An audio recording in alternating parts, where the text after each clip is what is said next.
What's happening? What's happening? What's happening? My mother people. Yeah. Welcome back. Welcome back to I this was I Quality was Minutes looking forward to podcast. what up. What up, what up, what up, what up, what up, what up, what up, what up, what up? There we go. Here is John. What happening? Yeah. Ladies and gentlemen, man, how y'all doing, man? Welcome back to the Quality Minutes podcast, man. Um, Today we have a very, very, very, very, very special guest with us.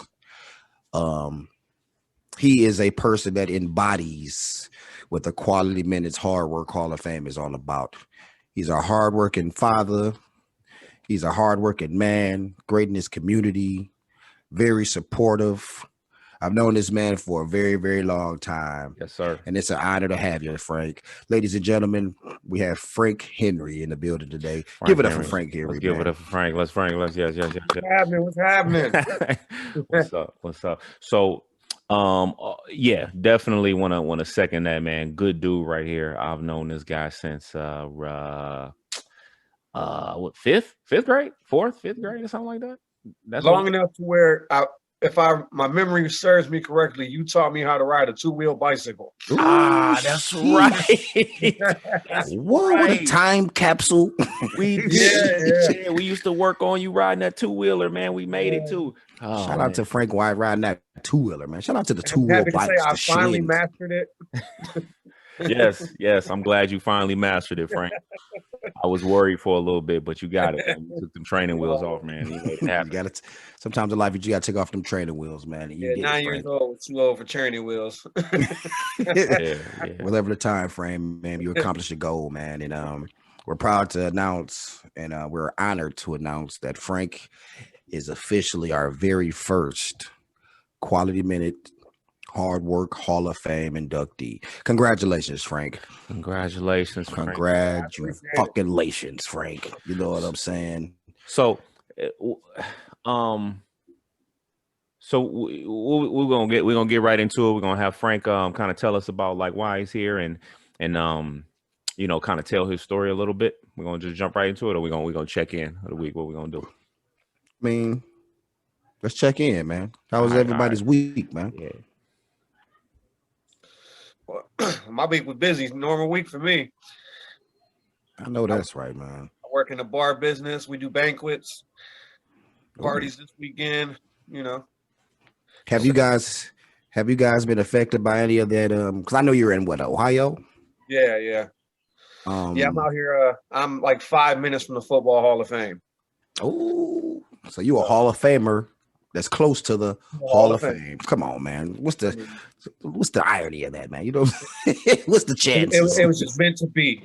I know that's right, man. It's God's plan. You know what I'm saying? Yes. God's plan, man.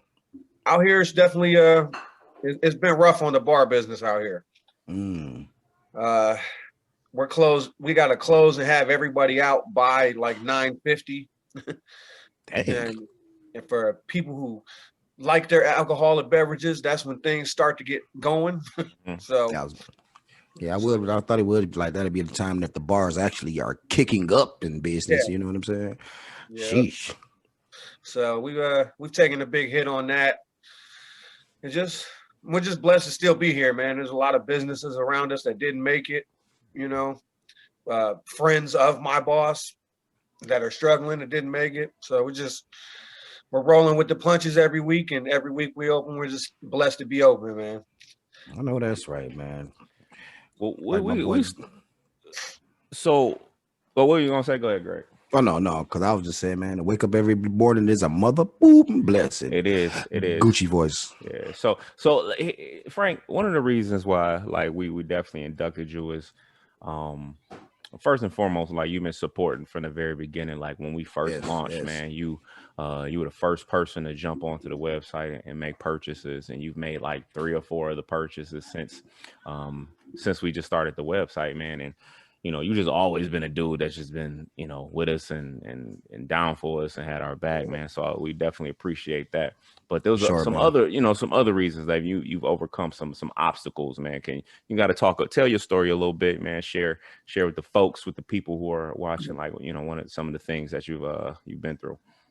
Yeah, I've been recently. The last Christmas, actually, December 20th, I ended up with a congestive heart failure. I had fluid on my heart, liver, lungs, kidneys inside my stomach. They had to drain all this fluid. I had kidney biopsies. I wore a wearable defibrillator for about 6 months. Wow. And in June, had a pacemaker put in. And to put it in perspective, I'm 35 years old with a pacemaker. 35, man. Jeez. Wow. And he's here to tell this story, man. It's a blessing.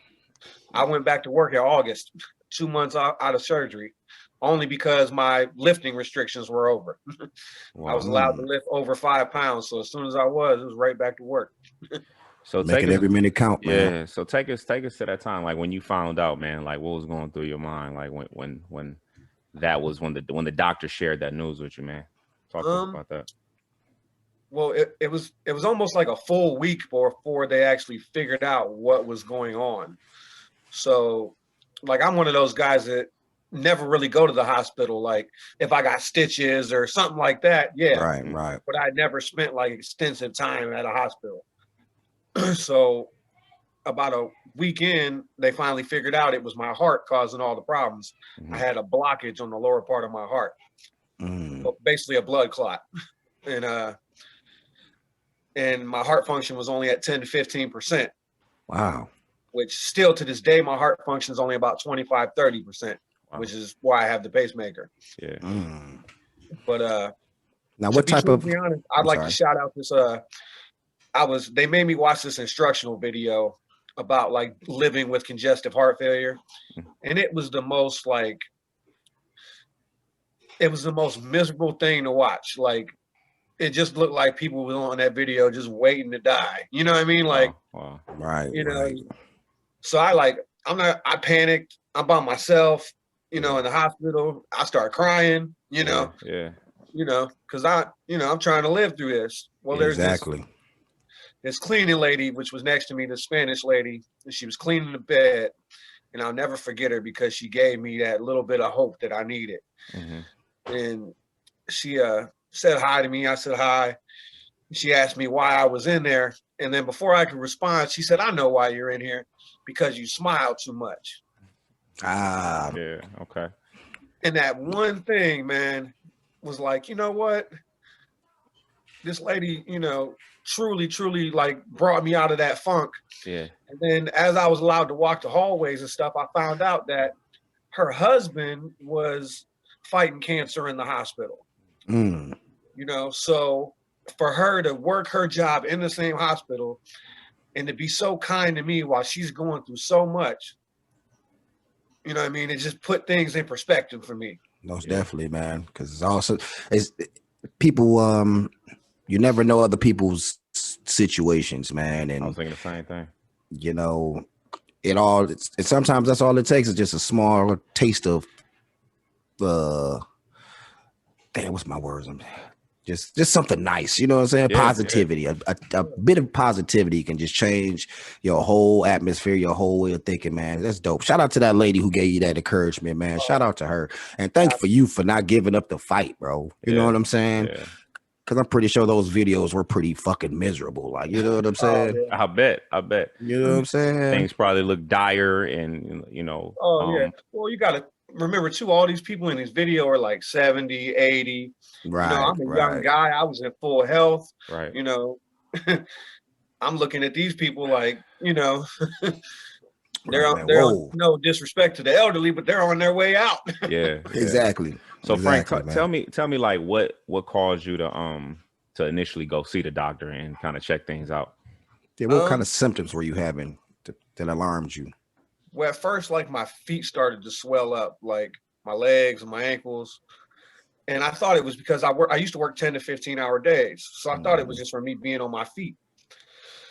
Well, that went on for about a couple of weeks. And then I started to get real short of breath to the point where I couldn't take a breath I had to take a breath in between sentences, and then my stomach swelled to the point where it was stretching and making marks on my stomach. And that's when I realized something was wrong. Like, as a man, you're like, I'm not going to the hospital. Yeah. Can I interject real quick?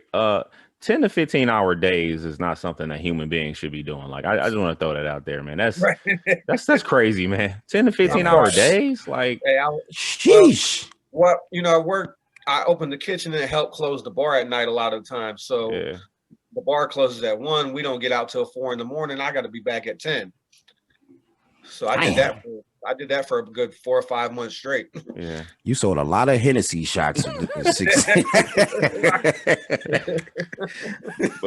Well, Frank, man, I think you bring up a good point, man. And, speaking to myself and every man, like our biggest demographic, those who listen to our podcast are men between 35 and like 45. And, the importance of going to check your health out, like, and the importance of like going to see the doctor. Very valuable, very important. And again, I'm speaking to myself as well, because I'll be stubborn and I'll be like, nah, I'm good. I'm gonna figure it out. Yeah, me too, man. Yeah, had you not gone to the doctor, man, who knows, where we'd be right now. So I appreciate the doctor you talking told through me that. if I'd have waited another week, I probably would have drowned in my own fluid in my sleep. Man. You know what I mean? Like, so like definitely go get your health checked out, man. It's important. If there's something wrong, I thought it was something minor and it ended up turning to be life-changing for me. Man. So fellas, please check on your health, man. Checkups. You're over 30, go get that prostate checked out, all that, man. Yeah. You know what I'm saying? It's important, man. So Frank, let me ask you, man, like throughout this process, and I know there was a lot of like valleys, you know what I'm saying, where it was low and you were like, man, this can't get any worse. What kept you going? Like, what was your why? Like, what got you up in the morning and said, like, I got to keep pushing forward? I mean, to be truthfully honest, the support system and the people I have around me, man, like the guy I work for, the people I work with, even down to the customers. I had regulars come visit me in the hospital. You know what I'm saying? Just getting all that love and like showing like, people telling me like, look, we got you if you need anything. My cousins, I had seen cousins that I hadn't seen in years, but as soon as they found out I was sick, they rushed right down. That's what's up. Family important, man. My one cousin, she's that's my road dog. She's the one I hang out with, and she looked at me and she was like, broken up while I'm in the hospital, and she's like, "You're not allowed to be sick." She was like, "You keep me together. You're not allowed to be broke down." So it's great to hear that, and I just blessed to have great people around, man. But Frank, man, I think that speaks to like who you are. You know what I mean? Because there's a lot of folks right now who will go into the hospital and have nobody come visit them. You know what I mean? Like, for sure, that's real talk, man. But I think that speaks to who you are as a person, because like knowing you for so many years, you're a genuine guy. You got a kind heart, man. You authentic, and So I think it's because of who you are is why so many people came and stood in your corner, man, when you was going through this hard time. Yeah, I definitely, man. Like I said, I appreciate it, man. Appreciate everything, man. It's just, I always, like you said, I always had a decent outlook on life as far as a person, but my eyes are so much more heightened now as far as that. Most definitely, man. It's like family important, friends important. That's one of the reasons why I go so hard for y'all, is because, I've known you guys for so many years, and to see y'all doing such a great thing for people and starting your own business and being who you are, that's why I rock with y'all. And vice versa, brother. I don't know if I ever told you this, man, but like when I was younger, before I met you, man, I didn't have too many Caucasian friends. You know what I'm saying? Right. And it was at that time in life, it was a cultural like difference, like in all aspects. And I was, we were young-minded, so we didn't really understand. But to know you and your personality, it made me see things that were positive than other than watching old like civil rights movies and stuff like that. Cause you just think, certain people have stereotypes put in their head against either race. You know what I'm saying? And I have to say that you're a hell of a guy, man, and one of my closest friends. And you definitely made me change my way of thinking about a lot of things. So I appreciate you for that, brother, for sure. For sure.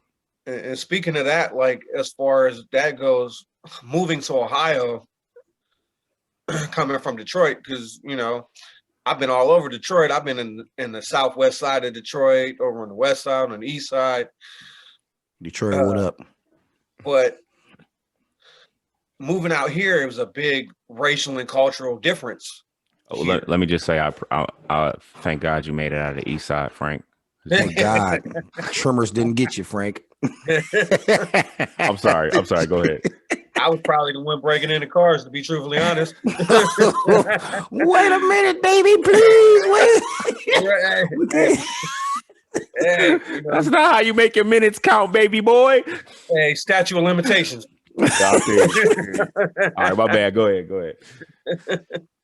No, but like dealing, I went from being, the only white kid around, for miles in each direction to when I, first moved out of Oak Park or out of Detroit, I didn't realize that there were other white families, because I was so used to seeing my own and being around everybody else that I didn't think any different. Understandable, and then, man.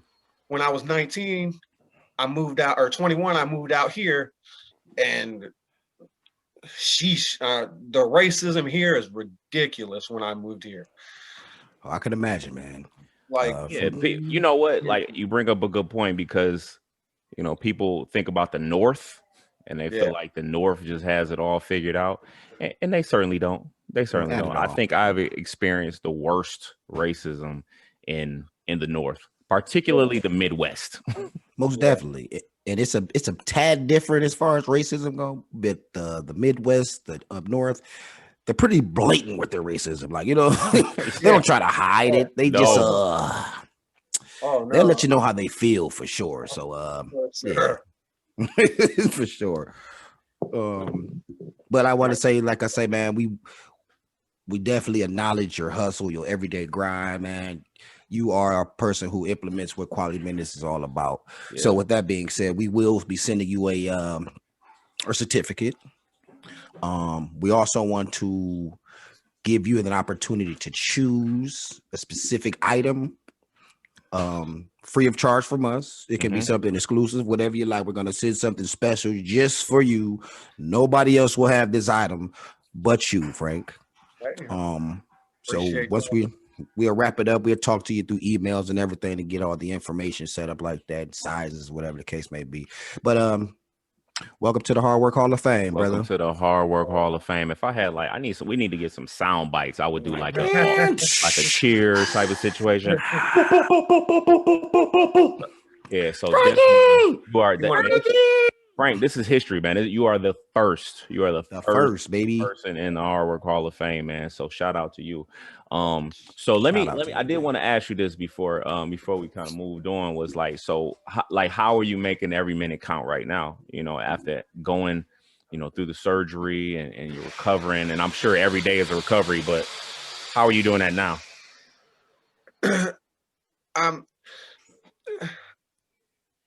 I'm just trying to keep everybody that I love together as one unit. Like we're so much stronger together. You know what I mean? Like, and it's hard to keep, like, my one cousin, she's got an older brother, but she doesn't necessarily talk to him all the time. So I've been making a point on certain days off for all of us to get together so they hang out. And now she tells me that she talks to him a little more and they talk on the phone. Yeah. And it's just, just trying to keep everybody together because everybody was there for me. So I realized how important it is. That's dope, man. That's dope. Yeah, no, I think it's a great lesson. Unfortunately, too often, like, families only get together around tragedy. You know what I'm saying? Like funerals, when somebody's really, really sick, man. So like, we gotta make those minutes count with the people that are in our lives and the people that we care for. So I appreciate you bringing that point up, man, because that's pretty important. Yes, indeed, man. Everybody's like, I'm busy this, I'm busy that. It takes 20 seconds to send a hello through a text message. Yeah, yes, sir. And that's 10 seconds of thinking about it. Yeah, you never know when it could be a time when you send those text messages and the other person is not there to respond, and you wish you sent that text message in the first place. So make everybody count out there, ladies and gentlemen. That's what it's all about, man. That is what it's all about. I want to offer a challenge to those who are listening right now. I challenge you to go on your phone right now and scroll all the way down to the bottom of your text message list and send a text message to the person at the bottom of your text message list, or just text message somebody, send a text to somebody that you haven't talked to in a long time, man. I challenge everybody to do that, like today or this week. Just say hi. Like, speaking of which, I'm doing it right now. Got a lot of text messages on my phone.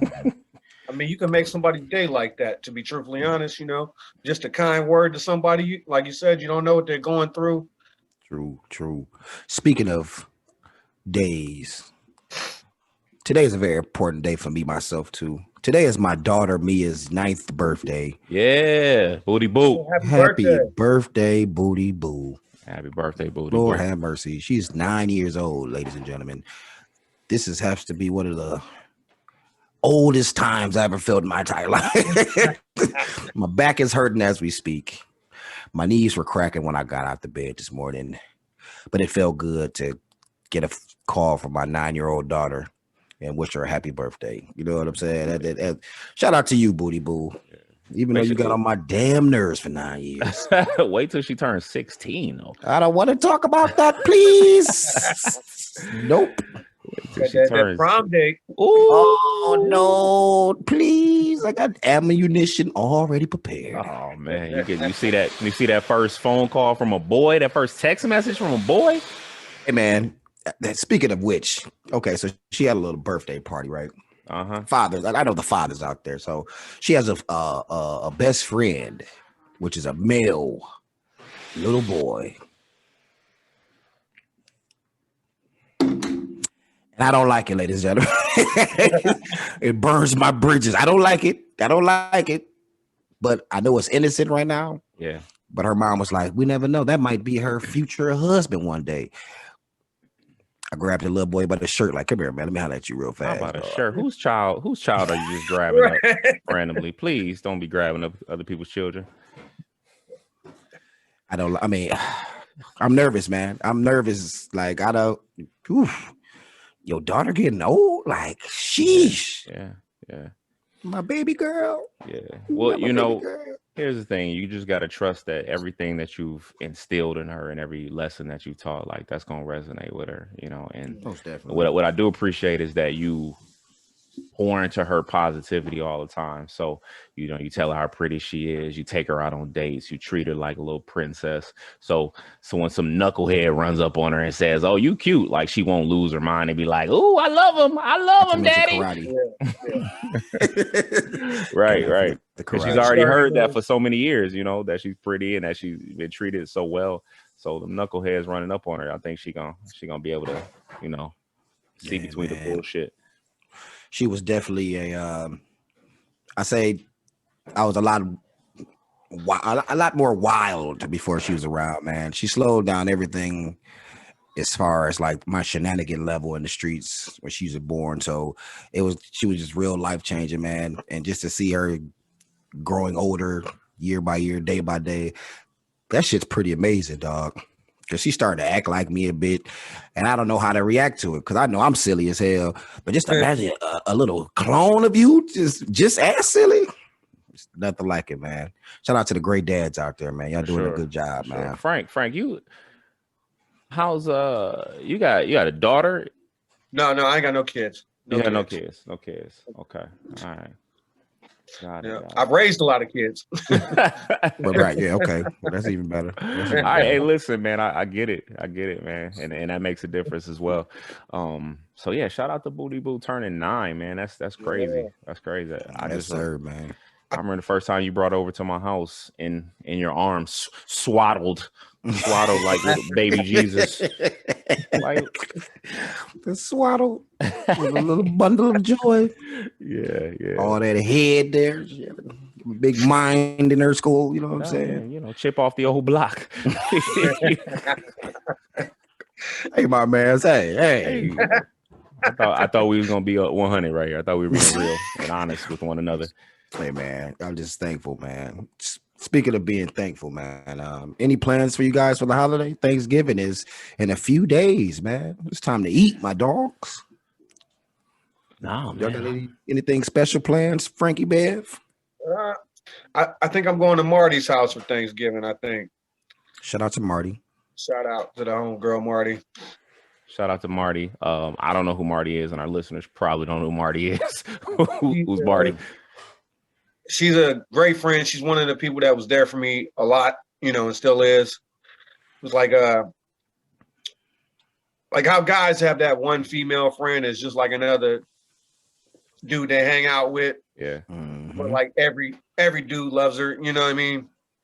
She's just all around good-hearted person, and she's just been there for me the whole time. She actually brought me to Detroit to see Gregory for Courtney's thing, and yeah, shout out to Marty. She's pretty dope, man. Shout pretty out to dope Marty, individual. man. Shout out to Marty. Pretty So, dope, and you saying that, and then Greg talking about his 9-year-old daughter having a male friend. Is that possible? Is it possible for a man and a woman to maintain a truly platonic relationship? I believe so. Some people don't believe it's possible. I believe it is, man. I believe I think it's a lot of stereotype on men, like we have to have sex with everything walking, and you know what I'm saying, you just can't have a relationship or talk to people without some sexual stuff have to be. I don't think that's the case, man, because I have a lot of female friends that I'm straight on, like I'm super straight, but they cool, but sometimes you just need that female point of view on stuff, and that's when they come in to give it to you, So I was going to say this earlier about like Greg, your daughter, like dating eventually. Is it every father's dream to act out that scene from Bad Boys? Oh man, yeah, dog. Or I don't know if y'all remember this. It was a scene that 50 Cent was in or something like that, and a guy came over to take his daughter out, and he took him in the garage, and it was filled with nothing but like big swole ass gangsters. yeah. Now that's what I envision, man. I envision that. Yeah, Den of Thieves. Yeah, I'm Den of Thieves, dog. I can envision myself doing that. Having Ryan and Frank over there. Frank likes the finger blades. He got the knives that he flips around. With the nunchucks. So yeah, man. Be on deck too. See, look at him. Look at him. Stay shanked up, baby. Got the shank. The shiv. The shiv on deck. Got a sigh like Raphael from not a sigh. Speaking of that, remember when Raphael lost his sigh and he was bad as hell. Bad as shit. Where did he get that big ass trench coat? What did he get? Yeah, it was the first time. I was not expecting that. Like my mom was so pissed off because she took me to see it. Like, you didn't tell me it was gonna be cussing it is. I'm like, shit, I didn't know Raphael was gonna be from 7 miles. Right. No, Raphael was he was wild there. He was wild. He didn't give a damn. He was a G, bro. Why they had to beat his ass like that? I don't know. Because he was talking hella shit on top of that roof, wasn't he? Like when he's up there fighting the air. Remember, he was pissed like, off. You guys think you could really beat me? Like, he was talking crazy. They beat the brakes off of him. Hooty hoo! They called their mans. They came from other. Oh, okay. That's how we gonna do it. Hey, he took that whooping like a champ, though. Yeah, he did. Threw his ass through April O'Neil's roof. The other turtles was just chilling, watching the news. He just bust through the roof. He was unconscious from wintertime to the fall. Yeah, he was knocked out for a minute. They had him in that bathtub, right? Knocked out, just limp, putting water on his forehead. Come on, man. Maybe that shit. Yeah, man. I was pissed. That was my favorite turtle too. Oh, gangster, man. Shout out to the Ninja Turtles, man. Shout out to the Turtles. Man. Obviously, I'm a Michelangelo fan due to the nunchucks. Yeah, and Frank stays with them nunchucks. Oh, definitely. Frank was the first person I knew when he was in elementary school who had some real life wood nunchucks. I'm like, fam, who bought you these? Like, where did you get some real nunchucks from, bro? What dojo did you grab these from, Frank? Sheesh. Cobra Kai. You are the last dragon. He was be working them too. Yeah, he be working the hell out them boys. Don't get him messed up. He's cool and collective, but I still got it. Frank will fuck you up. Just Frank will fuck you up. He will. So this is a message to Mia's first potential boyfriend. It's not me you need to worry about. It's it's Frankie Beverly with the shiv and the nunchucks. We ready for whoever. I think he was gonna end up like Raphael, bro. Relax. Please don't end up like Ralph, please, or be like Master Splinter when you get tied up on that fence. Instead of hanging there. Yeah, them dirty. Yeah, that nigga just hanging on a fence. Come on, man. Damn. Yeah, that was, man, that joint was gritty. It was. It was gritty. It was, man. They had the little kids out there. Definitely had the East Side Detroit feel. It did. You were. Let's not get on the East Side, man. Sorry, East Side. We've talked about the East Side every podcast. We love you, East Side, man. We love you, man. I mean, like, listen, I watched the cartoon coming up, and I do not remember the Foot Clan being thieves, like stealing radios, right? With cars. They kind of were, though, because the Craig used to have his minions on some bullshit all the time. Like, they were trying to steal, like, scientific lab stuff, like, you know what I'm saying? And they needed a distraction. Not studio audio equipment. You're right, like a Sony display. The guy opened up his jacket. He got like 6 Rolexes. Like, which one are you right? In a cartoon, they was still like, you know what I mean, like formulas and stuff, man. In the it was just they were just it was a part street cat. The movie had a budget. They had to downgrade a little bit. Hey, for real. I seen one scene in there when they first went to the Foot Clan little spot. My man had cartons of squares. Yeah. Regular or menthol. Yep. What is going on here? Man, here giving away Newports and 100s. Fucking bootleggers. And they realized how much cigarettes were now. They wouldn't have gave nothing away. Oh yeah. The Foot Clan would have been out here robbing every gas station for the hundreds. But let's be honest. When you were a kid, though, you said to yourself, like, "Damn, I want to be there." Because they was in there playing arcade games, skateboarding, smoking squares, listen to B-box, the big ass jukebox. Yeah, they was living their best life, man. Like when you skip school, there was absolutely no place like that. Not at all. I didn't see any place like that. That was pretty fantastic to be a kid. But why did Swear to have all them young adults where he was? Where the fuck were these kids' parents? Oh man, he was their father. Remember? Oh yeah, good point. Well, he was the father. You know how strong. You know how strong Shredder had to be to wear all that stainless steel all day. Jesus Christ. Yeah, chainmail suit. His cape was made of just straight steel, bro. Yeah. Metal. I remember that scene of him walking down the hallway, and it's just like the top version of him in the cape, and it's just swaying back and forth. Like, whoa. That fool Shredder was a beast, man. Yeah, he was. Yeah, he was. Yeah, but he definitely provided support for these young adolescents. The streets needed a master shredder. The streets needed Shredder. Now that you mentioned, man, you're right. He kept it a nice little low key get away from the kids, to get away from their parents. But they stayed out of. Well, I can't say they stayed out of trouble. They were stealing hubcaps. They were stealing the hubcaps. Come on, man. If I was them, I wanted to know, why are we out here fighting these mutant ass turtles? Like, I didn't sign up in the Foot Clan to fight a mutant turtle, bro. Well, they didn't know. Remember, they found out, right? They had the organization going. They were doing the thing. They were running the streets, and then, the turtles, because they remember they attacked April O'Neil, and then they had to go back. They had to, So my question to justice. you.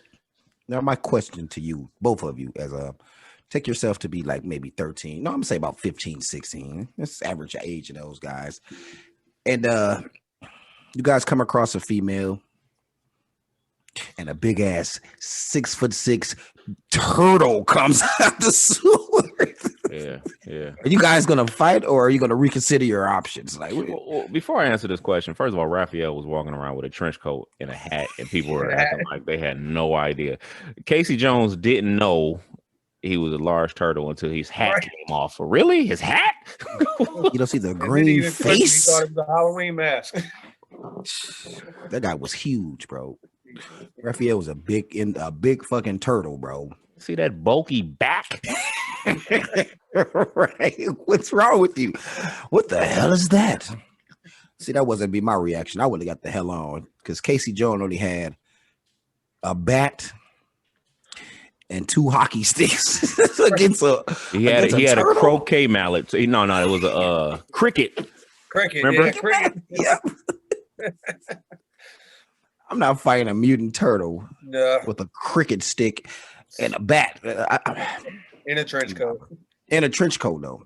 And Casey was real. Like he was like, hey, all right. He ain't giving that. Yeah. Nah. He was fighting crime with his the sports authority. He was rob a Dick Sporting Goods. Why do you have all these sporting equipment? Like, I'm just about to go fight some crime. Because you remember he hit my man with the golf club when he went to go get Master Splinter. Golf club. Oh, you talking about the bald guy? Yeah. The whole day. Oh, what was his name? I'm not gonna remember that. I don't know. So y'all catch that versus battle Thursday? Yeah, man. We needed that for the culture, man. Mm-hmm. That was pretty dope, pretty epic, man.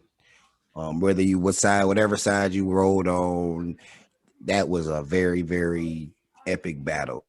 And I appreciate both men for getting it in that circumference with themselves to even get it done. So shout out to them brothers, man. For real. Yeah. Frank, did you get a chance to see it? I haven't actually watched it yet. Oh, it's a good one. Yeah. I read that it was nearly 9 million total impressions, 7 million viewers total, which is the new versus record. So more people watch this than the Country Music Awards, than the Video Music Awards. So yeah, people tuned in. So I would say Atlanta is having a quality week right now. Yes, they are. Except for their Falcons. We're sorry, y'all. We're sorry, Atlanta. Yeah. But shout out to y'all, man. That was dope. That was tremendous. What was the highlight for you?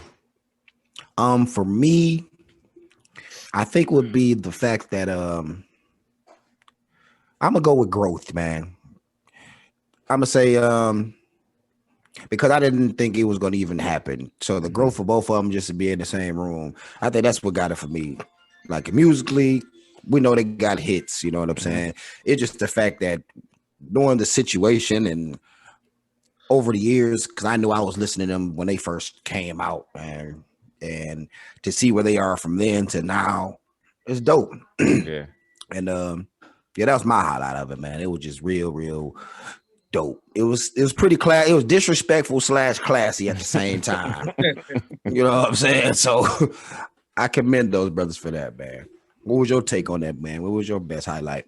Oh man, it was a couple of highlights, man. I definitely, the energy that Gucci came out on, like it was great. Like he definitely came for the nonsense and the shenanigans. So I came for no playing around whatsoever. He was not. They squashed the beef. I won't necessarily say squashed it. Okay. I think they got over the hostile part of it. Okay. I think they came into a understanding like, okay, well, look, you invited me to do this, so you got money in my pocket. We're able to do it here and battle just as far as just straight music goes. They got out certain things that they wanted to get out to one another, and then at the end of the battle, they did this So Icy together. They performed together, and they haven't performed that song together in 20 years. Yeah. So, and that's huge. That is huge. And that was definitely a highlight for me because on the last podcast we had talked about like when or if they would do Icy together. Right. You called it, Speed. You called it. I called it, man. You called it, man. But that was very surprising. Gucci's energy, but also Jeezy. Like I think that the way Jeezy conducted himself in that situation is to be commended. Like, because I'm not sure that most men would sit there in that type of situation. Because he was giving out some brutal shots. when he played the truth. Oh Lord, I'm like, is he really playing it right now? He called them all type of pussies and all type of stuff right in front of him. Like, dig your homeboy up. He's smoking. I ain't gonna even say it. Y'all know what he said or what he's smoking that night. Sheesh, he was smoking his home man, his man's. Yeah, I definitely got to check that out.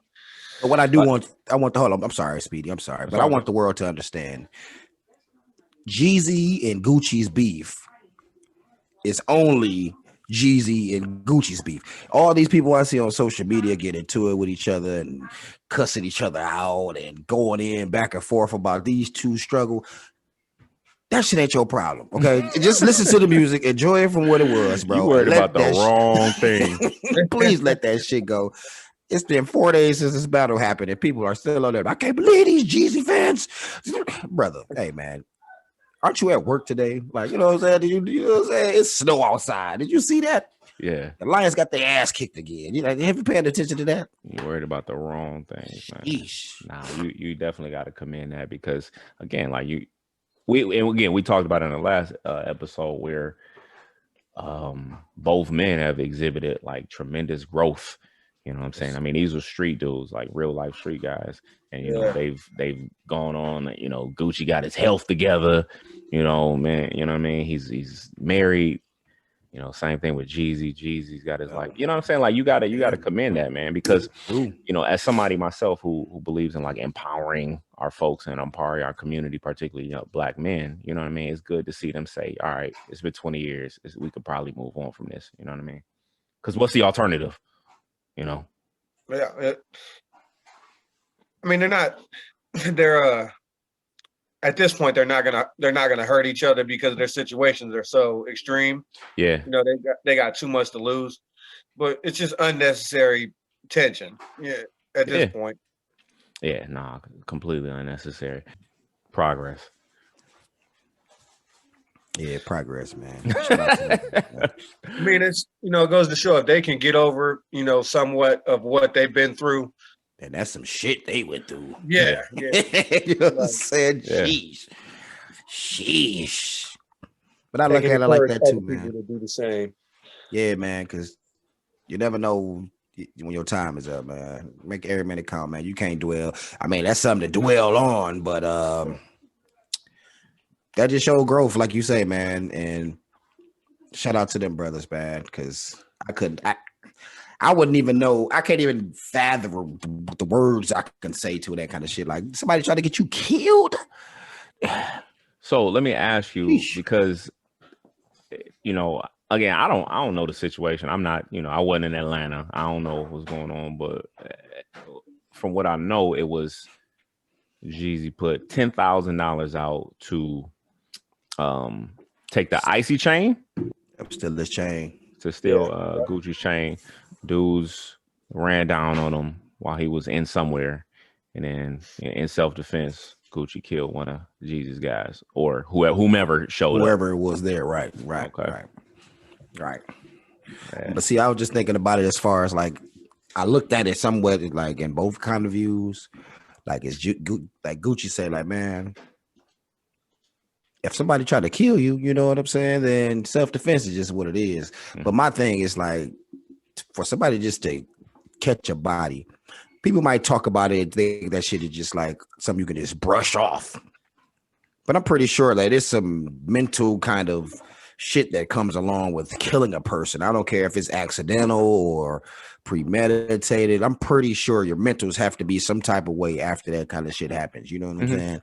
So the fact that he had to deal with that for over his years and still, because it was a time like right when it happened, he really was doing some bizarre shit. Like he was really off drugs heavy and going in and out of prison and things like that. And who's to say that kind of that robbery, attempted robbery thing didn't affect a lot of that stuff, you know what I'm saying? Yeah. Or been a trigger to why he did a lot of shit. So the fact he could just put all that shit in perspective and still do some shit like that and say all respect, all love, it is what it is. Yeah, that's dope. Yeah, that's dope, man. I mean, I could always get behind like men, particularly black men, like, you know, working through trauma and like just getting mentally healthier, right? Like I could always get behind that. And because again, like these are two street cats, right? Like, and so you don't know what kind of experiences they've had that's created trauma in their, you know, their emotional and mental well-being. So, you know, I could definitely get behind that, and I appreciate what they did at the end, like for sure.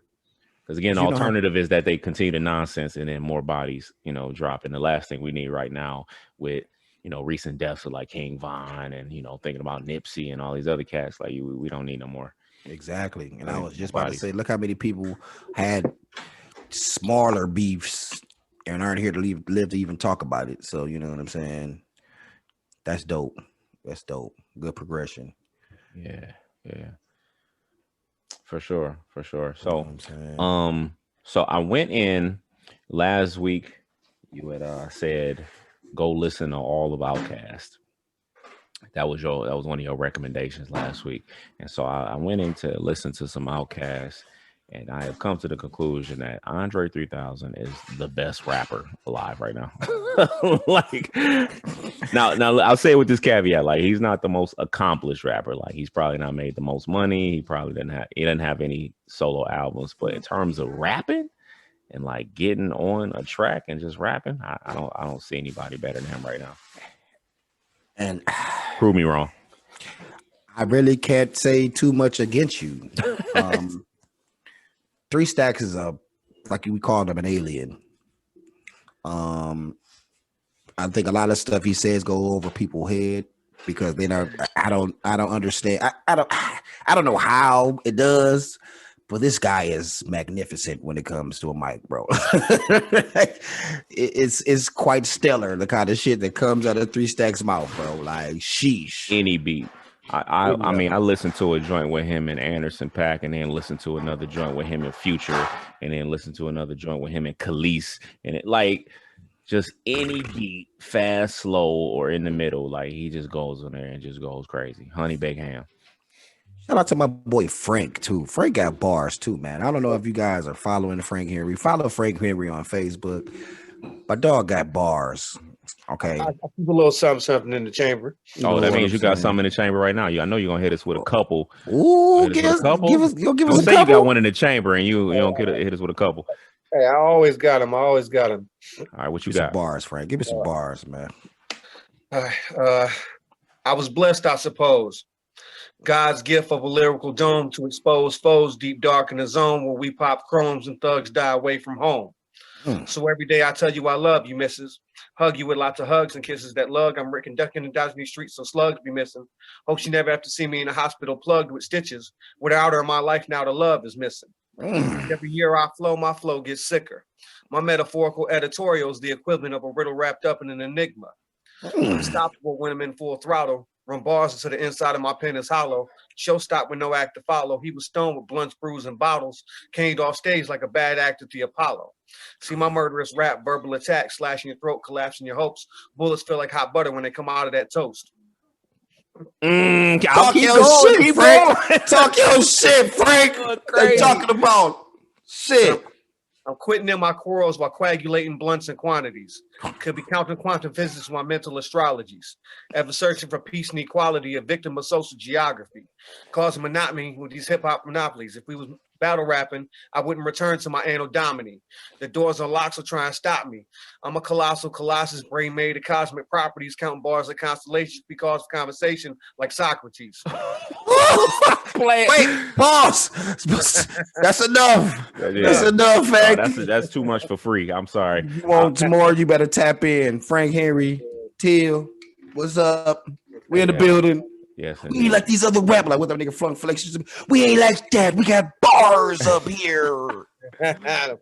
Bars. We ain't none of that mumble rap. Ain't that when Flunk Flex be getting mad. This ain't that mumbled rap.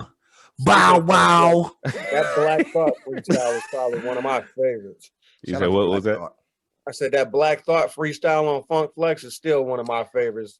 Shout out to Black Man. So let me ask this question. Like, so I say like 3 Stacks, alien, right? Like one of those dudes who are out of this world who just go crazy on any beat, who can do anything. Black Thought, same, right? Who else would you say is in that category? Just like out of this world, aliens who just lyrically. Royce the 5'9". I'm a big Royce the 5'9". Beautiful selection. Beautiful selection. Just took the thought right out of my head. Oh man. Because I know what was it? What was that freestyle? It was on oh, you talking about the was it the LA Leakers? The Leakers boy. Yeah, he went bananas on the Leakers boy, bro. I'm gonna still have to say Detroit's own Eminem. Yeah. I don't give a damn how many beats you put this guy on. If he gets on there, he's going to go bananas. Yeah. See, what's your opinion on him? Because there's a lot of people who have a biased opinion on him. I think those people are they fools. Don't put him up there in their top tier. They are fools.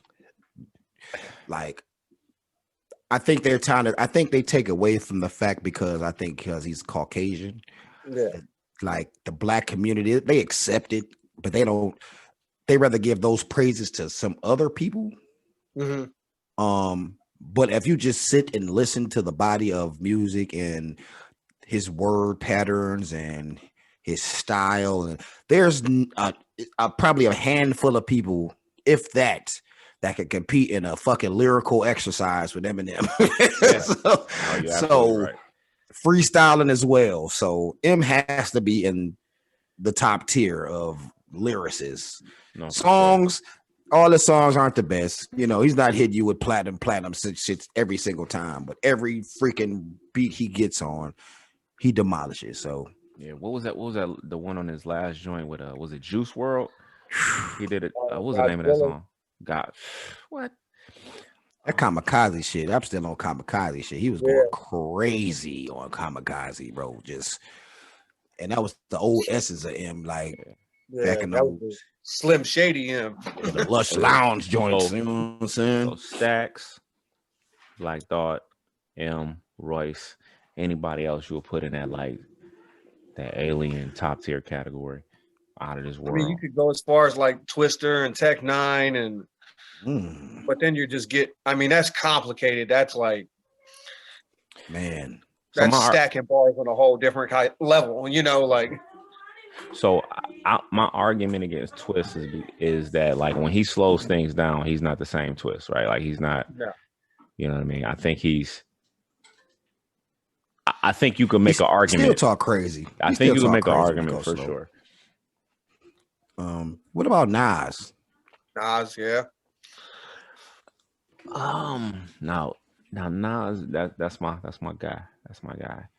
I think Jada gets slept on a lot too. Oh, we can't forget about Kiss. You can't forget about Kiss, man. That Kiss the Game Goodbye album is still, I can listen to it front to back every single time.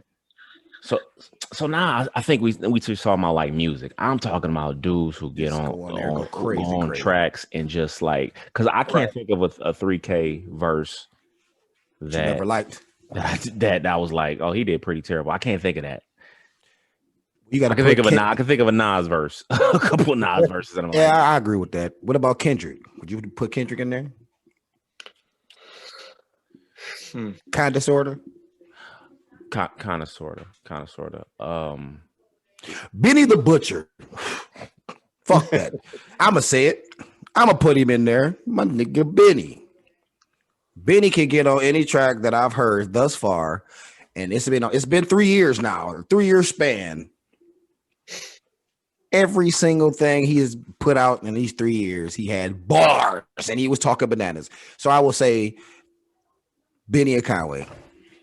Okay, all right. So more Benny right now, more Benny. So I think what all these guys have is like on any track, any beat, they can switch up the flow. And I can talk about just about anything. I think those three things like make you or put you in that category. So definitely Benny. What were you gonna say, Frank? Now remember to be truthfully honest. Yep. Yeah, those are definitely unique lyricists, man. I would low key. I don't like a lot of it. I ain't gonna say I don't like his music, but just to get him on a track, just to go crazy, I would have to put Big Sean on there too. I like Big Sean, man. He talk crazy, man. He got his own style, and if he gets on something, he's gonna give you 110%. So I'm gonna have to say Big Sean too. Shout out to Detroit, man. Yeah, so I would definitely put him in the top tier category in terms of like dudes who can just rap, and that's for sure. Who is okay? Frank, I want to ask you, give me your top 5 CDs that you would just put in nonstop from top to back. No order, just your top 5 albums of all time. Oh man, we doing this. Is this just hip hop? Just hip hop. Just hip hop. I'm going Big Pun, Capital Punishment. Ooh, nice. The Until the End of Time Tupac CD. Ooh. Nas's Godson. Hey, look! Shout out to that pick right there. I think I like that super one, slept on. That is a album. super slept on. Yeah, that Godson album was sick. Yes, it was, bro.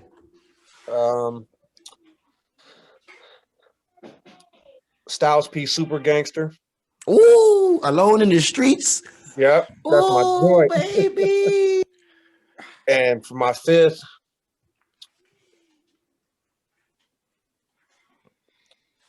probably that Luda Word of Mouth.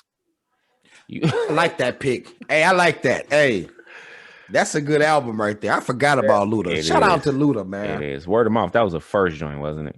I think Luda should be in that conversation of like getting on tracks and just murdering too. That's true. He had a hell of a span. Yeah, I'll give you that for sure. Luda got on shit and went crazy for sure. I would say at a time he was probably the best from the South, like in terms of putting words together. Yeah, Word of Mouth is the one with what was his first one? That was Fantasy. What's Your Fantasy was on that one. That was called what was the name of the damn album though? Please Google. But I know Word of Mouth was the second one, and then the third one was Chicken and Beer, if I'm not mistaken. Are you sure about that? I'm pretty sure. Cause I know What's Your Fantasy was him with the wife. He just had the wife beater on the front of the CD with the braids. Word of Mouth is the one where he had the fro big as hell on it.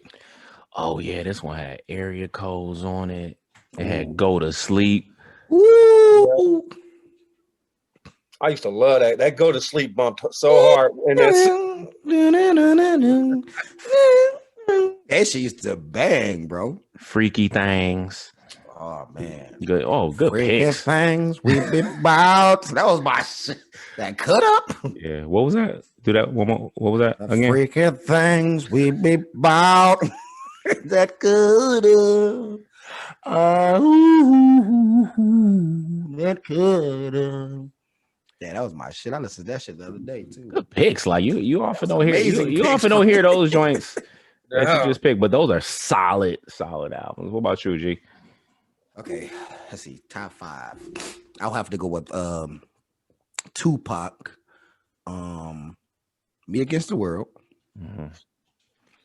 I'm going to go Snoop Dogg, Doggy Style. I'm gonna have to go Nas, Illmatic,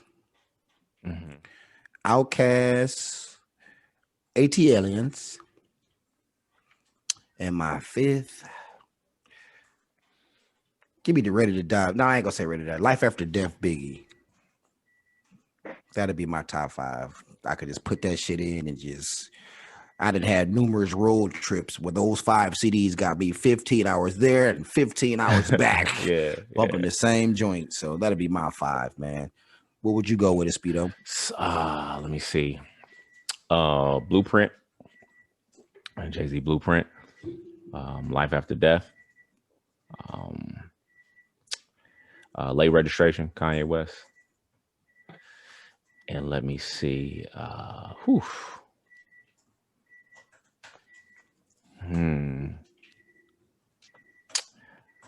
Let's see. I gotta go Illmatic for sure. Illmatic. And then what, I got one more? Yep.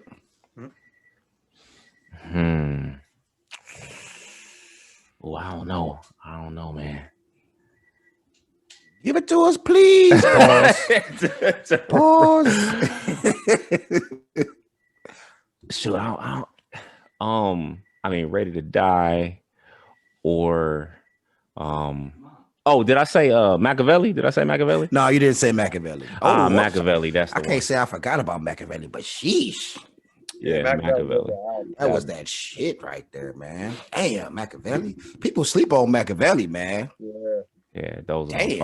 I don't know why I couldn't think of it at the time, but definitely Machiavelli, man. Bomb First, Hail Mary, White Man's World. Hey, that joint has some hits. Yeah, Hold your head. Hold your head. Hold your head. Toss it up. Ooh. Yeah, that was a good album, man. Me and my girlfriend. It's a crazy album, man. Mm-hmm. See, okay, like when I came up, you know, we live in Michigan. Well, we all grew up in Michigan, and like I got into it with a guy on 2K the other day. I don't ask. We'll talk about that later. But we were talking about like he mentioned when you mentioned Detroit, they mentioned us to be more East Coast type of music listeners, which is totally not the case. I feel like growing up Midwest, we're so diverse as far as who likes what type of sound. Like we can have like all of us grew up on the same block or around the same area, and everybody will have their own different selection of music. Like we'll listen to. I know I was a super West Coast fan. Yeah, you were. You know what I'm saying? I used to wear Chucks and khakis. Like, the West Coast was my thing. You know what I'm saying? Yeah, no, I heard my first exposure to like West Coast joints was at your house. Dog Pound album, yeah, the Snoop album, yeah. That's dope, man. Album. It wasn't my first exposure, but like really, you were listening to it heavy. Like I used to listen to it on the radio, you know. But you know, to hear, you know, man, I met you last night, like. Hey, man, I still say, man, put Doggy Style against a lot of albums is cheating. That album was fantastic. It was so disrespectful to women, though. I'm sorry, ladies. Very much so. I am so sorry. The mid-90s were so disrespectful to women. But them jams was fucking hits. You hear me? Sheesh. Speaking of that, I remember, speaking of disrespectful to women, I remember there being a lot of Project Pat being played as well. Oh, shout out to 3-6 and Pata. Oh, I've got to take a drink to that. Oh, you already know how we used to get down, Frankie Bam, off the Project Pat, baby. Sheesh. A whole lot of rattling license plates off of that song. Oh, my God. Whole trunk just sound system setup so terrible. Bro, I ain't even want to tell y'all this kind of shit. See, y'all be trying to keep my stories away from the podcast, but you know what? Fuck it. Why would you do that? Bro, I had a 1989 blue Pontiac Sunbird, aka the G Ride. Ooh, Sunbird. They don't make those anymore, do they? No, I don't think so. I don't think so. 2-door. As a matter of fact, before right now, and before I met you, I never even heard of a Sunbird. I've heard of Sunfire, but not a Sunbird. What is that? It was a coupe too. It was a coupe.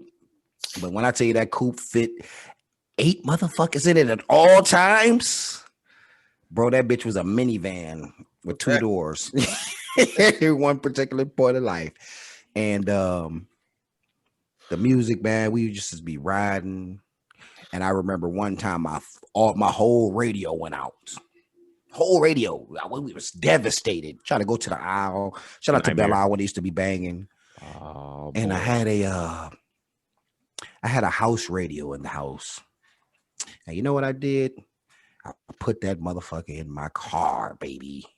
And I was banging that bitch like it was a set of 12s. Put the little speakers in the glass in the back, in the rear window. Oh, hey, hashtag ingenuity.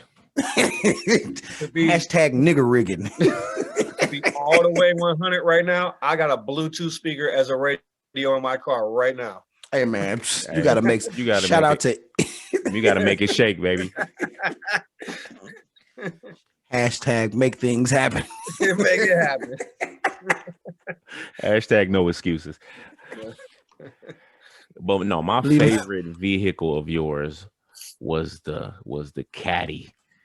The brown caddy. That the boy was long as the Kenosha Street was. That thing was so big, bro. Actually, it wasn't a caddy. It was a Buick 98.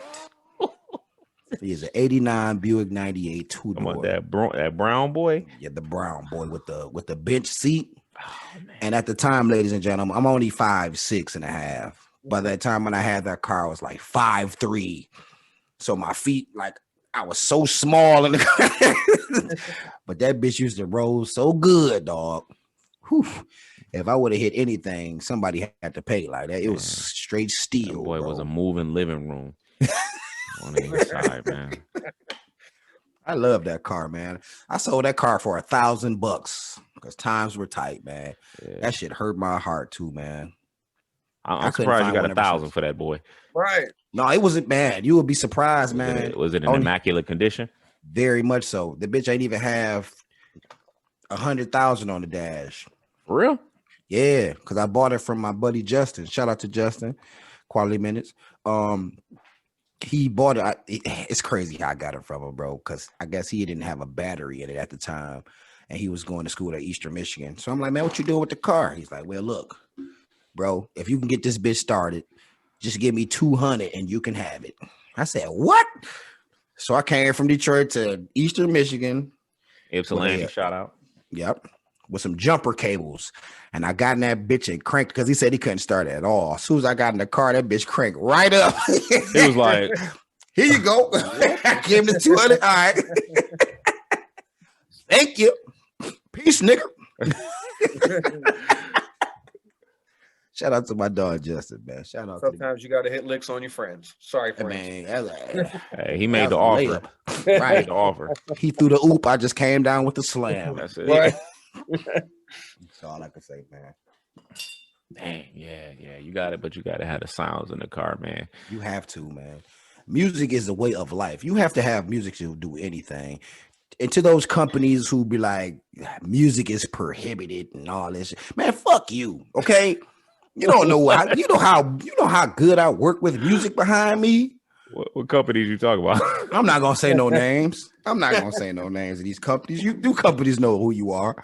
Safety codes and this, that, and the third. It's gonna be unsafe if I don't play my fucking music in here. That's right. Sheesh. Now I believe wholeheartedly that it's a form of almost therapy, right? It helps people just get through the day, man. I just remember being in college and having to deal with, how oppressive it was being like one of very few Black people on campus. And it was a struggle, and just like throwing on some music, throwing on, Fight the Power by Public Enemy. Like, oh no, I was ready for anything. Yes.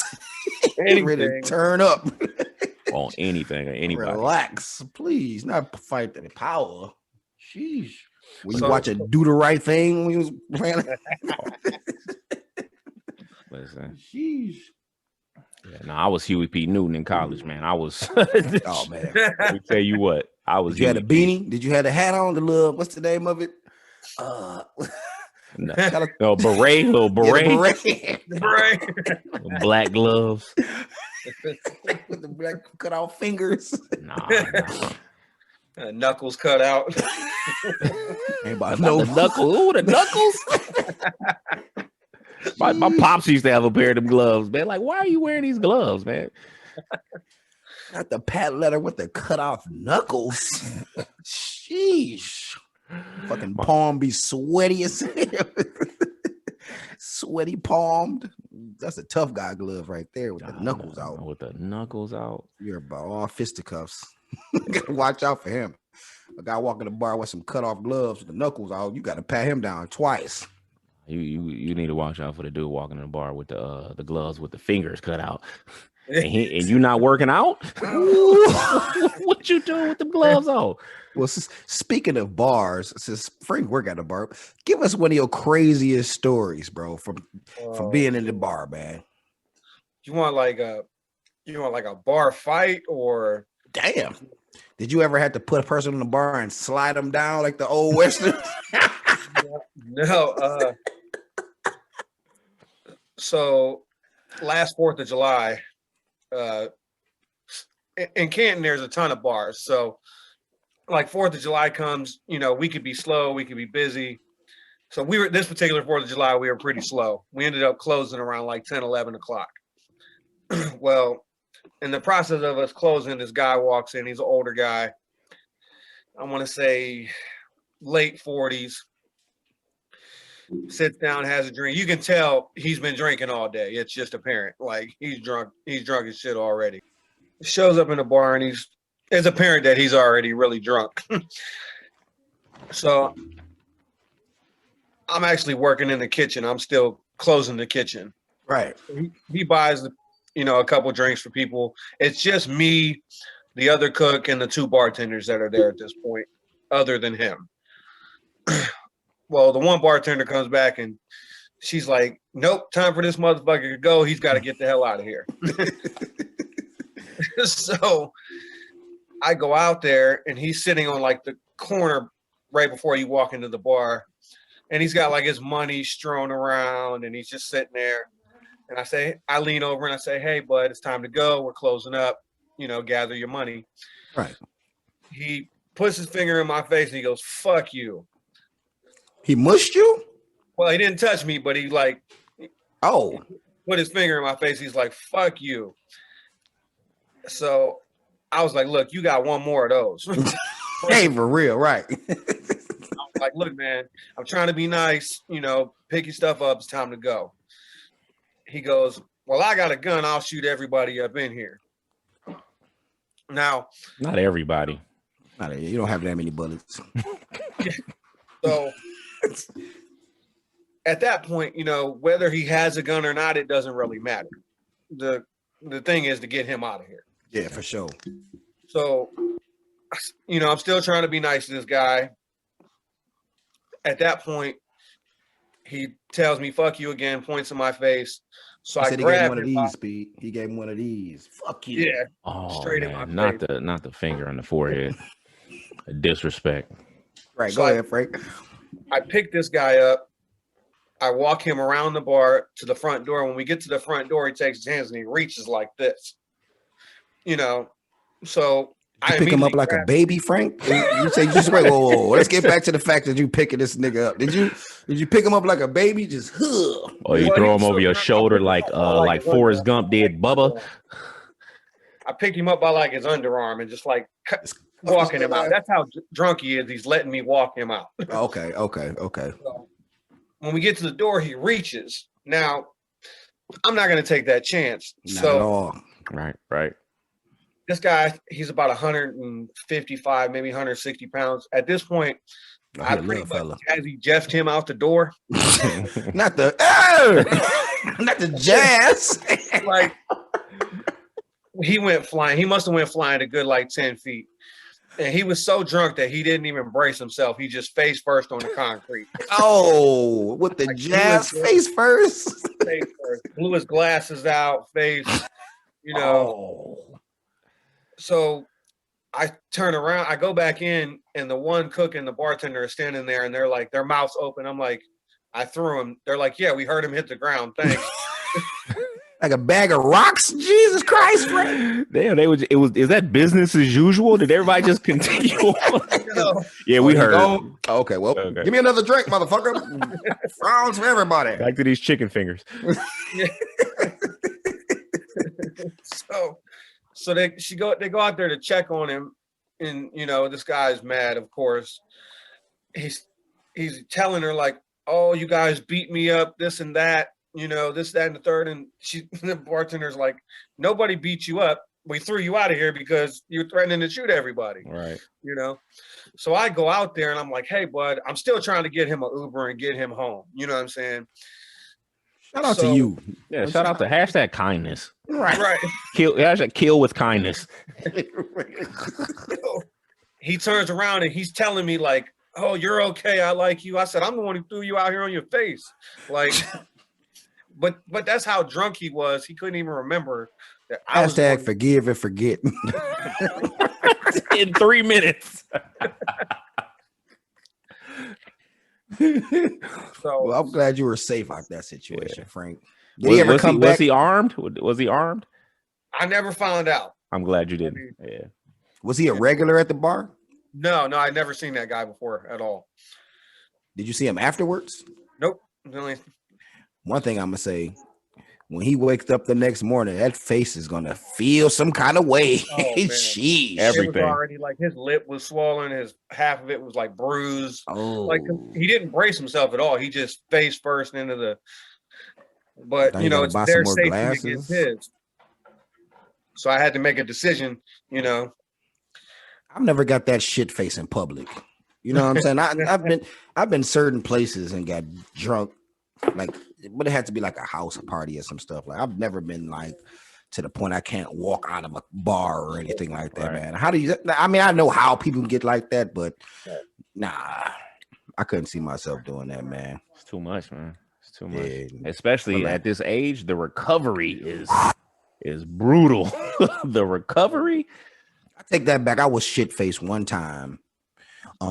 It was a semi-pro football team called the Motor City Wolverines. Shout out to the Wolverines. Shout out to all the semi-pro football. Shout out to semi-pro football teams. I played for like 4 of them. Yep, you sure did, man. Shout out to the semi-pro guys, man. And they had a beer bash where you can bring your own pitcher, and they had a keg. It was pretty much a keg party. And that was the first time I got drunk off. No, that's the first time I got beer drunk. Now, listen to me, ladies and gentlemen. There is a difference between alcohol, liquor drunk, and beer drunk. Oh, yeah. Now, alcohol drunk will have you ready to fight, whatever the case may be. Beer drunk will have you seeing a chick who's 600 pounds and she looking like motherfucking Halle Berry by the end of the night. You hear me? Beer goggles, I think. Exactly. That's exactly what that is true. That is true to life. But this particular situation, I've never been that drunk off beer. I think I probably killed like 2 pitchers of beer myself. Just when I tell you I was so drunk, bro, I was living in an apartment complex on 7 Mile. I touched every wall. And I was on the second floor too. I touched every wall. You was like a ping pong ball trying to make it to you. Yep, just bing. Just get into my house. And then I got in. I touched every wall in my house until I got to my bed.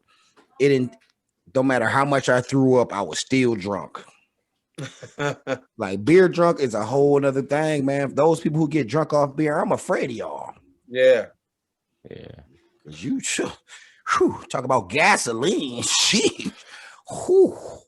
Now my boss is about 350 pounds. He's a lineman? No, he's a big Irish guy. Oh, it makes sense. Makes sense. You know, he's not the name drop, but he's the son of Thurman Munson, the Yankee baseball player. Oh, okay. Shout out to the Yankees, man. Yeah. Yankee legends. Yankee legend. Still trying to get him in that Hall of Fame, but we're gonna get there soon. Yeah, we'll get him. We're gonna reel him in. Don't even worry about it. But I think he's talking about the baseball Hall of Fame. Oh, we're gonna get him there too. Both of them. But I always tell people drinking with my boss, like 2 hours of drinking with him is 6 hours of drinking with anybody else. Because that's how he drinks. Like shot for shot, beer for beer. Like he drinks Coors Light and Jack Fire. Oh shit. I don't even know what Jack Fire is. What the fuck is Jack Fire? You know what Fireball is? Yes. Yeah. Oh yeah. It's like that. It's that, but the Jack Daniels version. Yeah. I think most people who own bars have their own alcoholic problems. Like, you know what I'm saying? There's a lot of owners of bars that they work the bar, you know, they open up the door, but they will have a great time drinking with their guests. Like, you know. Yeah. It's accessible all the time. Like, you know, it's always available. Shout out to your boss, man. He sounds like a real cool dude, man. Hey, man, he's the best, man. I actually worked for him about 12 years ago was when I first met him. I opened up a place with him then when that place went down just because it was a bad situation. But we're back at it again. I don't know if you want to hear it. I got a funnier story with him if y'all want to hear that. Yeah, I do, but I want you to tell us what bar it is. Shout your bar out, man. Yeah. Tugboats Pub. Canton, Ohio. Come check us out. We're on 39th and Market if you're in the area. Yeah, shout out to Tugboats Pub in Canton, Ohio. Go visit. Go buy some drinks. Go see my man Frank. Oh yeah, to the Hardwork Hall of Fame. Tuesdays. Y'all got $2 Tuesday? No, the drinks are cheap enough. We don't even need to do that. Oh, I like that. I'm coming down to Tugboats myself. Shout out to Tugboats, man. We see y'all. So what was the story, Frank? So this is when I still could drink. our bar closes our liquor license is up at 1 o'clock. So our bar closes at 1, where most bars stay open until about 2:30. Oh wow. Okay. There's triangle. I call it the Bermuda Triangle. It's a slew of 3 other bars that are down the road from us. The one of them is called the Ignorant Owl. Oh, whoa. Okay. Yeah. There's one called Nathan's and there's one called Krause's. So we closed our bar down, went to the Ignorant Owl, closed their bar out, went to Nathan's, finished drinking there, met a friend of his, went back to our bar and reopened the bar. Y'all could drink some more? To drink some more just for us. This is like 3 o'clock in the morning at this point. Who's operating these motor vehicles? Yeah, drink responsibly, right, ladies and gentlemen. Remember to drink responsibly. Remember to designate a driver to get you where you need to go. Go ahead, Frank. So we get back to the bar. It's me, my boss, his friend, and the other cook, which is a real good friend of mine. Well, the one cook, he disappears. So I think maybe he called a girl and he just dipped out because that's what he does. Never a good sign when you're drinking and somebody just disappears. That's never a good sign. Right. Please stay somewhere I can see you. Please. So about 5 o'clock in the morning, we closed up the bar, not even thinking about the other guy. Again, don't drink and drive. I should not have done this. We're not putting nobody on the blast right here. So I drive. I'm so drunk, I drive to my mother's house and I park in front of her house with the windows down. Now, did you make it out of the car? No. I know. Torrential downpours. I wake up and I'm soaking wet and I have no idea why. Oh wow, you had the windows down. You just rain on me. So my sister was working for me at the time. She calls me. She said, "Are you picking me up for work?" I said, "I'm already out front." Throw your galoshes on because the inside of the car is a swimming pool. Right. Bring a towel. We going to the beach. Jesus. So then the other cook calls me, and we've been looking for him for 4 hours. I'm like, "Where are you?" He goes, "Well, I went to the bathroom, and I must have passed out in the bathroom while I was pissing." He passed out sitting on the toilet and got locked in the restaurant all night. Whoa. Let's rewind. I passed out pissing. Well, he was trying to take a shit. Was he shitting? He was probably shitting. So he passed out sitting on the toilet. And now I work on a golf course.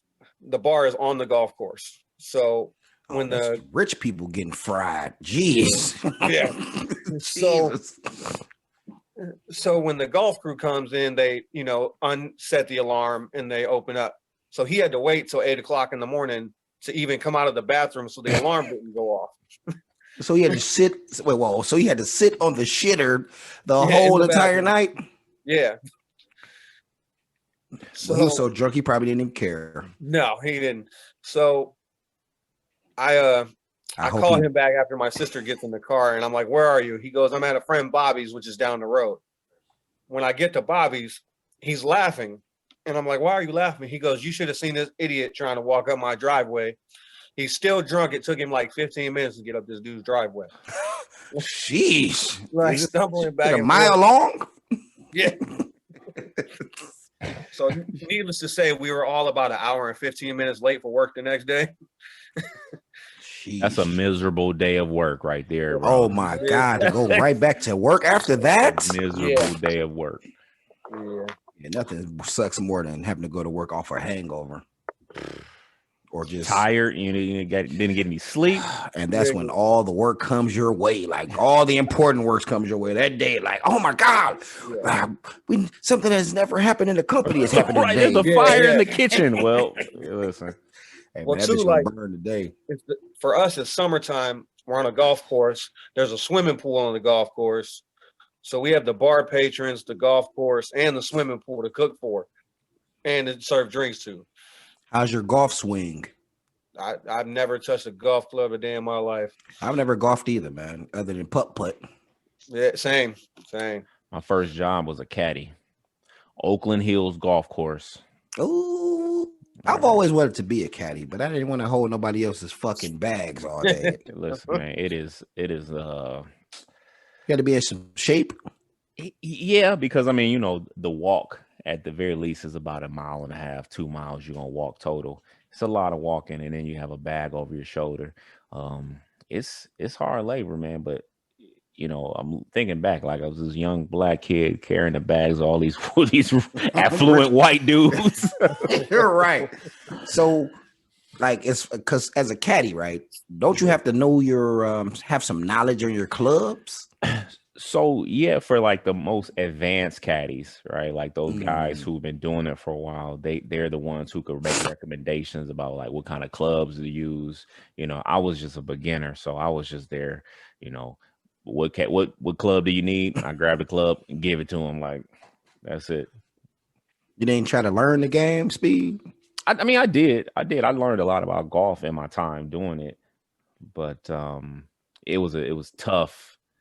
Because you know, like there were so many caddies, and it's not like you show up and you always have work. Like you had to be in the caddy shack. Like a caddy shack is a real thing. So you go to the caddy shack and you have to wait until a golfer needs you. So on a slow day, you might be in the caddy shack for hours before you actually get. They call them loops. You get to go on a loop with with some golfers. So and then I was a beginner, so you know they're gonna call the more advanced guys before they call beginners. So it was a tough gig. How long did you do it? Not long. I don't even think I did it. I don't even think I did it for a year. Is that an hourly pay or? Yeah. It was. What was it? I don't remember. Like commission or some shit. Like it was like you got paid. You got paid for every loop that you did, like every 18 holes you did, plus the tips. Like the money came in the tips. Yeah. So you're thinking about like all these golfers at Oakland Hills, right? Like an Oakland Hills golf course. Some of those dudes tipped very, very well. But like if you didn't get a great tip, then you weren't making a lot of money. So I'm pretty sure them games like lasted a long time. Like how long would you average? Like, you know what I'm saying? How long would you be out there per game, per 18 holes? A couple of hours, man. Like, so how many games would you have 3 hours or something like that? Yeah, maybe you get like 2 or 3 games in a day, like that, but you're there all day. But it also depends on like who you're with, right? Like because the game kind of goes like the golfers. It flows how the golfers do. So you got guys who just kind of chat it up quite a bit. Then it's gonna take a while. But if there's a busy day, then you got golfers behind golfers, so it moves a little bit faster. Okay. But it was a tough gig, man. I can imagine, man. Speaking of tough, I'm sorry, man. To sidetrack a bit, man. My shades off for this, man. Uh-oh, what's about to happen? You took the shades off? Jim Harbaugh is still not fired, ladies and gentlemen. It's the 4th week in a row. Jim Harbaugh still has a job, ladies and gentlemen. I'm so sick of it. Matt Patricia has a job still too, ladies and gentlemen. I'm sick of it. I'm sorry. I'm tired. I know this is not a sports podcast, but I'm sick of it. I've been sick of it for a long time, and Rutgers put up 42 points on Michigan yesterday, ladies and gentlemen. Shout out to Rutgers. Hey, my man's. Yeah. You see that, Frank? That's what I got to deal with, Frank. I can shout out Rutgers. Shout out Rutgers, man. Don Brown still has a job, ladies and gentlemen. For those who don't know who he is, that's the defensive coordinator of the University of Michigan. These guys still are employed. Yeah. Why? I don't know. Shout out to the Fire Don Brown shirts that's going around the University of Michigan right now. The Fire Don Brown shirts. Sam, can you imagine? Like, listen, like if we are under pressure in our normal lives, but can you imagine you being a coach of a university like athletic team, and the students at that university are wearing shirts calling for you being fired, laying it on strong. Shit. And Coach Boone. Yep. Oh yeah, the Coach Boone's. Yep, exactly. You had to run we were talking about that last week. Yeah. Got to run a triple option to get out this hole. Man, look, one game. And you're out of here, Boone. One game, and you're out of here. You are gone. And he's lost 4 of these bitches. You hear me? But we beat Rutgers. We won. But it was a sad performance, man. And we played the University of Ohio State in less than 2 weeks. Not gonna lie, I'm worried. I'm very worried, Frank. I am petrified this year, Frank. Hey, I am in the lion's den. So yes, you are. You are. Wear your hell shirt with pride, brother. Oh, I will. Cause hell. It's gonna be hell on that football field. Yes. We did a miracle on 34th Street. 36 and 37. Yeah, you're right. Better add that to your Christmas list of saying. I swear it's already been there, man. I emailed Santa, texting, faxed that motherfucker. He still ain't respond back to me though. Unless Santa is coaching the team, I don't think it's not looking. Holy moly!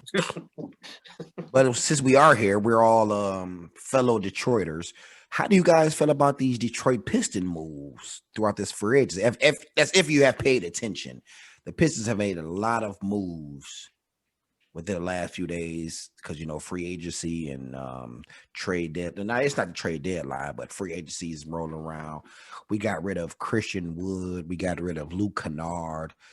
We had Trevor Ariza. We traded him for some other freaking jabroni. How do you guys feel about this, man? FYI, how do you feel about Trevor Ariza is the most traded basketball player in NBA history. He's been traded 10 times. So I don't know how I feel about that. But we don't have him because we traded him. So how do you feel about the Detroit sports as a whole? Because we have a few teams, a lot of states. Shout out to the states that don't have professional teams. So this might not even resonate to you, but those cities that have those professional sports, and we have 4, each sport, big teams, and they're all fucking trash right now. right now. I said just right now. How do you guys feel? I think that what I've seen is Detroit hasn't been in the conversation in like most sports when it comes to picking up big name talent, right? Like, I think there's something to say about picking up big name talent. You look at the Lakers, who were NBA champions just recently.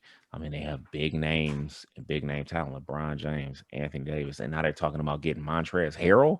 Already got him. You have to be in the conversation and picking up those players who are tried and true that are good. So I appreciate player development, but also you got to get some dudes who are tried and true and who are gonna step on the court and produce. And we just haven't been in that conversation. We picked up Blake Griffin. Like, Blake Griffin is a good ball player, but he's been injury prone. He's getting older. The butt end of his career, like Derrick Rose. They got a knack for doing that with their players. Like, we got Tracy McGrady late in his career, Allen Iverson, Chris Webber, Antonio McDyess. Hey, McDyess held us down for a long time. He did. I won't take away from McDyess. He was better than Webber and them, though. Hey, next time we go on ESPN and we're like, the Detroit Pistons made a move to pick up Julius Erving. From free agency.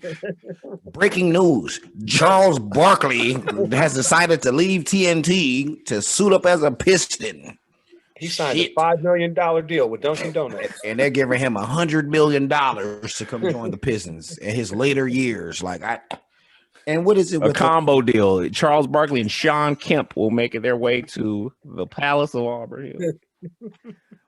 And then we always, instead of like, we see the talent, like American talent or wherever the case may be, we see these draft picks that do something in the NCAA college. You know, people have 4 years of college balling. The Pistons will skip over all of that and go find a guy in Lithuania that nobody's ever seen before. Like, he's going to be our number one pick. Y'all might not know about him, but we do. Pistons, listen to me. Like, dog, where did you all see these dudes playing? Nobody big is going to scout the same players you're playing. And if you're the only one who's scouting them, you don't have a up on anybody else, man. They don't care. Like, the Lakers not going to get this guy from Lithuania. They can go get Kazakhstan. Right. I just don't understand it, man.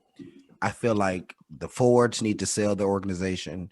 I feel like whoever owns the Pistons need to sell the organization. I feel like whoever owns the Browns need to sell that organization. Boy. The Bengals need to sell that organization. Yeah, but that's not gonna happen, man. I know it's not. That's how money in it. It's way too much money, and that's how wealth is passed down to generation into generation. It's like the ownership of these major organizations, these major sports companies. Like, you know, if I own the Lions, whether they winning or losing, like, that's something I'm gonna keep. You know, until my child gets old enough and it's gonna be theirs. You know, they're gonna have a stake in it. So, you know, we can forget about those talks. They're gonna keep that. Yeah, that sucks, man. That means we are destined for failure for a long time. Fun fact: I painted the CEO of Ford. I painted his tennis court years and years ago. Really? For real? Yep. I was doing tennis courts. The first job I ever did was at his house on the lake. What? This motherfucker want his tennis court painted, but he can't put a winning team on the field. Right. Somebody make it make sense, man. Come on, bro. Come on. He probably don't even play tennis. He just wanted to paint it. Just paint it real quick. Come on, man. By the way, that was a miserable job. Yeah, what color was it? It was like a loser lilac. Yeah. Not loser lilac. I'm a Lulu horrible. Shit. Jesus Christ, man. Yeah, I love my home teams, but I hate them. Yeah. So I hate them so much, man. So, do we have any music recommendations this week? Quality music recommendations, Frank. We do this every week, so you got any for us? How are y'all versed on y'all country music? How do y'all feel about it? Not well versed. Not well versed. Not well versed. I do have some country music classics like Tequila Make Her Clothes Fall Off. That's one of my favorite country songs of all time. Of course it is. I like Honky Tonk Badonkadonk. Are you familiar with this? I am. Okay. Give us a recommendation. Yeah, what's your recommendation? We'll listen to it. I'll listen to some country. I like Kane Brown.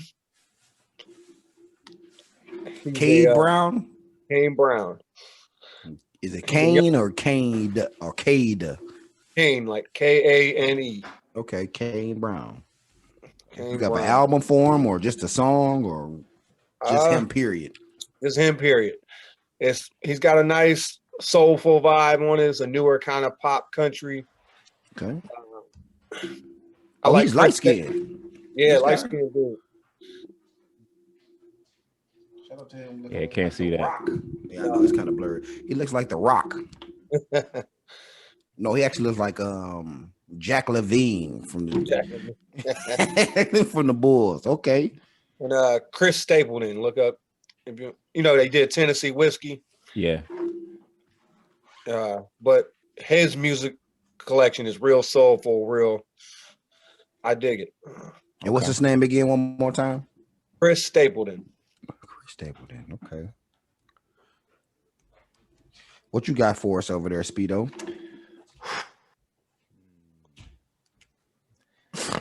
Let's see. We got. I would say that with the last versus battle on Thursday, I would recommend If you're not super familiar with Gucci Mane or Jeezy's music, I think two of my favorite albums from each one of those people were, I like the State versus Roderick Davis. I think that's the one with lemon on it, lemonade. Yeah. State versus Roderick Davis, and then Jeezy's Recession. Like, I think the first Recession, the first one. Yeah, because sure. Gucci's hard to kill. Like of course, that's solid. But the State versus Roderick Davis, I don't think we talk about that one enough. But then Jeezy's Recession, gotta go check those out. What about you? I'm gonna go with the 2 Chainz. So Help Me God. That's a pretty good album right now. Just on some trap stuff. Shout out to 2 Chainz. I also will throw out maybe shout out to Armani Caesar. I forgot to tell people about that. Go check out that Armani Caesar album. Liz. It was pretty well put together. She's new on the scene. She got bars. Got a real Griselda feel to it. So it's a good listen, man. Good listen. Yeah. I would listen to a lot of Polo G. I haven't tapped into Polo G. I might have to check him out. It's kind of like trap music, but kind of not. I mean, I don't know how to describe it, to be honest. I mean, it's just catchy. He's got great melodies, and what he's saying, I like it. I like the message. All right. We'll check it out. Tap in. Also, everybody, don't forget to tap into livequalityminutes.com for your merch. Yes. We got hats. We got that. You see everybody rocking. Ryan, do you mind showing your hoodie one time? Because that's a pretty immaculate hoodie you got there, buddy. Shout out to the Kamala Harris hoodie coming to livequalityminutes.com. Yes, sir. Young Kamala hoodie coming Black Friday on Friday. Black Friday. But in addition to this hoodie, we're gonna be dropping some other merchandise. Yes. So definitely to get the Young Kamala, we're gonna be dropping a discount code as well. Yep. Shout out to everybody. Shout out to everybody who copped a Malice of the Palace hoodie. Appreciate y'all out there and there. Waiting for that in the mail. I can't wait for that. The Malice hoodies are up on livequalityminutes.com right now. Follow us on Instagram, Facebook. Make sure you tap into the Quality Minutes podcast on everything. The Anchor app, Apple Music, Spotify, YouTube. You get your snippets on our Instagram, Facebook. We're all over the place, man. Frank, we appreciate you, brother. Yes. Thank you for being our very first inductee into the Hardwork Hall of Fame, brother.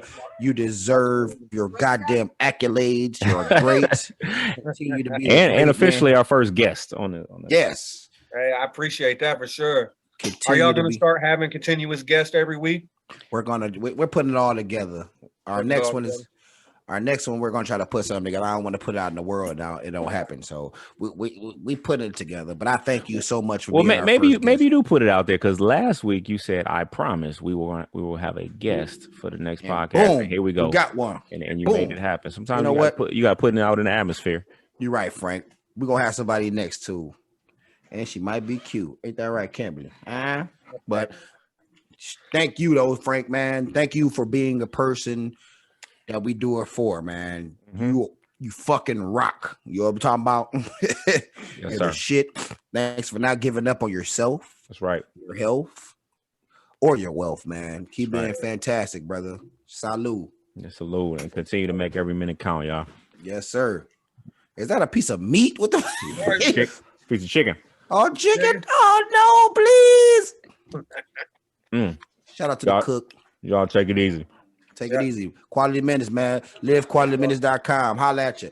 Frank, we love you, man. Hardwork Hall of Fame, man. The first inductee, man. Holla at him. Yes, indeed, Frank Henry.